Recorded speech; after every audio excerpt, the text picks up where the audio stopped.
I'm Patty Jones, and I study the frog-eating bat, Traychops cirrhosis, which is abundant in the neotropics, which in the New World tropics, from Mexico down through Brazil. And these bats are particularly unusual because they eat frogs, which is only known in 3 species of bat in the world that eat frogs. One here, and one in Africa, and one in India. This bat is particularly interesting because he's a really fast learner. So what I study is how the bats learn from other bats. So these bats are capable of learning to go to completely novel sounds, like novel frog calls, by listening to another bat foraging on that frog call. And so what I'm doing with my experiments is I'm looking at the conditions under which the bats use social learning to learn to go to a novel sound. So I have these frog-eating bats that I've brought into captivity. I've got one in each cage here.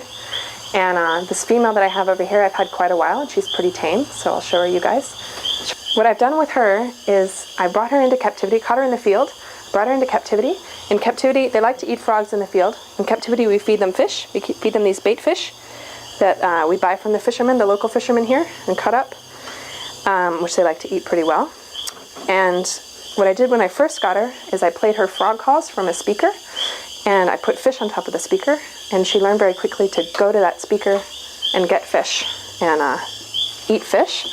And then once I had her going to the speaker and getting fish and eating fish, I trained her to a cell phone ringtone, to go to a cell phone ringtone and get food. So I'm using these cell phone ringtones because they're something that the bat has never heard before. So I can be sure that the bat doesn't have any previous associations with this sound.